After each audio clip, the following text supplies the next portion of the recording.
और चलिए अब अगली खबर आपको राजधानी दिल्ली से बताते हैं, जहां पर डेमोग्राफी बदली, जिसके बाद गुस्से में है दिल्ली। आसपास के लोग क्या कह रहे हैं, पूरी खबर आपको दिखाएंगे। निकलने नहीं देते, गली में पूरी बाइकें खड़ी कर देंगे, ऊपर से पानी डालेंगे, कूड़ा डालेंगे। जिसको ये मस्जिद बोलते हैं वो मस्जिद नहीं था, घर था। दंगों के समय इन्होंने झूठी अफवाह फैलाई कि भाई मस्जिद में आग लगा दी गई। हंगामा खूब हुआ था होली के ऊपर। राजधानी दिल्ली में अवैध घुसपैठ के खिलाफ लगातार पुलिस प्रशासन सख्त है और लगातार छापेमारी कर घुसपैठियों की पहचान की जा रही है। घुसपैठियों पर प्रहार क्यों जरूरी है, कैसे ये देश के लिए एक बड़ा खतरा बने हुए हैं, एक रिपोर्ट के जरिए समझाते हैं।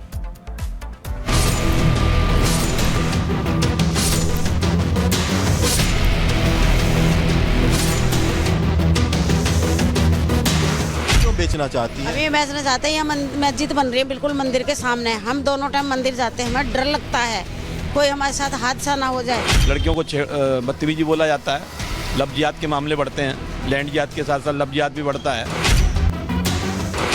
दिल्ली में एक और जहां अवैध घुसपैठियों के खिलाफ ताबड़तोड़ एक्शन जारी है। एक एक घुसपैठिए को बाहर करने के लिए स्पेशल ऑपरेशन चलाया जा रहा है। दिल्ली के चप्पे चप्पे को खंगाला जा रहा है। वहीं दिल्ली के ब्रह्मपुरी इलाके में हिंदू घरों के बाहर मकान बिकाऊ के पोस्टर लगाए गए हैं। लोगों ने वहाँ पे पलायन के पोस्टर लगाए हुए हैं, ये मकान बिकाऊ है। सबसे पहले रिपब्लिक में हमने ये तस्वीरें भी दिखाई थी। वो समस्या आखिर कैसे उत्पन्न हुई? देखिए, समस्या कोई नई नहीं है। ब्रह्मपुरी से हिंदुओं का पलायन बहुत पुरानी समस्या है। यहाँ पर कुछ 27-28 गलियाँ हैं और 27-28 गलियों के बाद सीलमपुर लगता है। तो सीलमपुर जो फैलता जा रहा है, आज की डेट में वो सीलमपुर 3 नंबर गली तक आ चुका है। तो ये बहुत चिंता का विषय है। ये जो समस्या उभरी है, ये एक दिन में नहीं उभरी है, ये लंबे समय से उभरी है और जो पुराने प्रशासन थे उनके सहयोग से उभरी है। ब्रह्मपुरी के हिंदुओं का दावा है कि पहले यहाँ एक मस्जिद थी, लेकिन अब 3 मस्जिद बन गई हैं। वहीं डेमोग्राफी में भी तेजी से बदलाव हुआ है।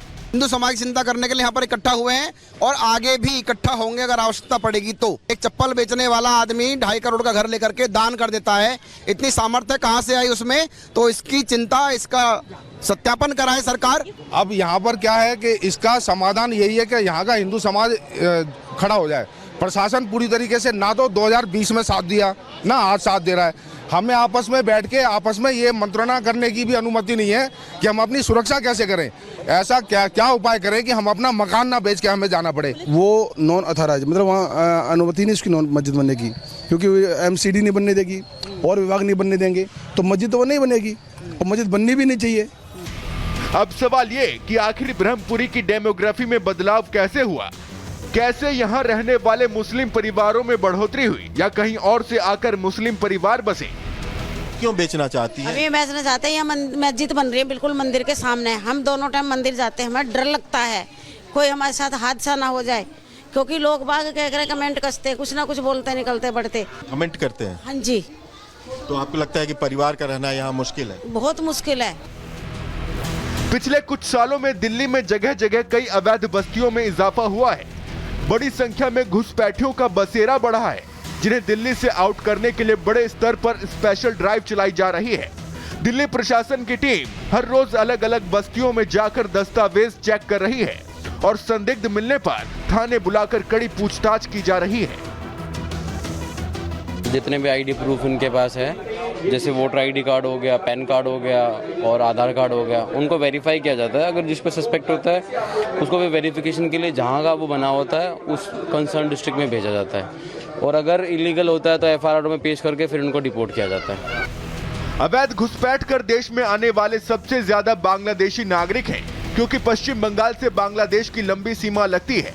पश्चिम बंगाल से लगने वाली सीमा पर जंगल, नदी और नाले हैं, जिन्हें पार कर घुसपैठिए बस ट्रेन के जरिए दिल्ली और बाकी राज्यों में पहुंचते हैं। सीमा के दोनों ओर बॉर्डर क्रॉस करने वाले गिरोह सक्रिय रहते हैं। पहले से रह रहे घुसपैठिए नए घुसपैठियों की मदद करते हैं। बहुत साल पहले कोई प्लॉट लिया गया और रहने के लिए लिया गया, और उसमें फिर बाद में नमाज पढ़नी चालू कर दी गई, और उसके बाद फिर अभी अचानक इन्होंने 12 नंबर गली में एक प्लॉट ले लिया, और प्लॉट लेके ये लोग उसमें कुछ मस्जिद बनाने लग गए, और उस प्लॉट के सामने ही मंदिर है, शिवालय मंदिर है। तो मैं क्या जरूरत है यहाँ पे इसको बनाने की, कहीं ना कहीं वो कार्रवाई रोकेंगे और कानून के तहत उसमें सील होगा तो सील होगा, बंद होगा तो बंद होगा, जो कानून के तहत। और जांच एजेंसियां काम कर रही है, अपना जांच हो रही है।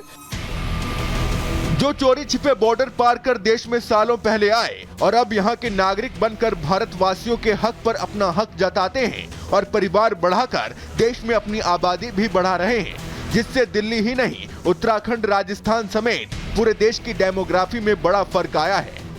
आंकड़ों की माने तो साल 2001 से 2011 के बीच हिंदुओं की आबादी 0.7% कम हुई है, वहीं 0.4% मुस्लिम आबादी बढ़ी है।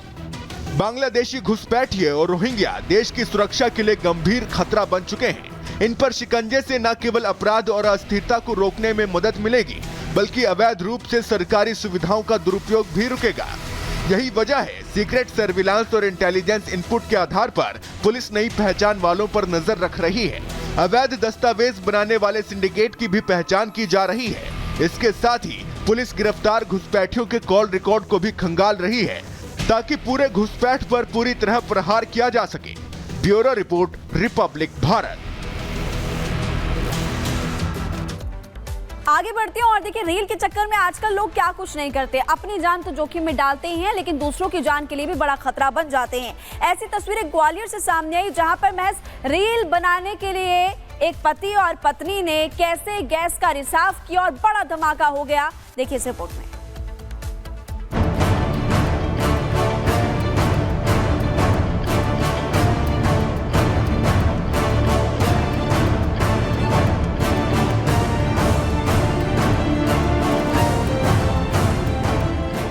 उजड़ा घर, टूटी दीवार, उखड़े दरवाजे, बिखरा सामान, खिड़कियों के टूटे कांच, भागते लोग, परेशान हर इंसान। तस्वीर मध्य प्रदेश के ग्वालियर की है, जहां एक अपार्टमेंट में धमाका हुआ और मंजर कुछ ऐसा नजर आया, दिखी तो तबाही और बर्बादी। मामला गोला मंदिर थाना इलाके का है। पुलिस के मुताबिक 4 से 5 मार्च की देर रात द लेगेसी प्लाजा सोसाइटी के दूसरे मंजिल के एक फ्लैट में धमाका हुआ, जिसके बाद मकान तबाह हो गया। धमाका इतना जबरदस्त था कि इसका असर ऊपर के 7 फ्लोर और मंदिर तक देखने को मिला। जिस फ्लैट में धमाका हुआ उसमें एक महिला और एक युवक मौजूद थे, जो बुरी तरह से झुलस गए। ये फर्स्ट फ्लोर में घटना घटित हुई है और बी ब्लॉक में हुआ है, द लेगेसी प्लाजा में हुआ है।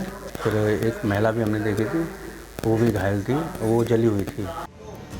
पुलिस ने इस हादसे का मुख्य कारण ड्रिल बता दिया है। घायल युवक के मोबाइल को खंगालने के बाद पुलिस को पता चला कि रंजना जाट नाम की महिला रील बनाने के लिए एलपीजी सिलेंडर से गैस निकाल रही थी और इसी को अनिल जाट नाम का युवक शूट कर रहा था। इसी दौरान गैस लीक हुई और फ्लैट में जोर का धमाका हुआ।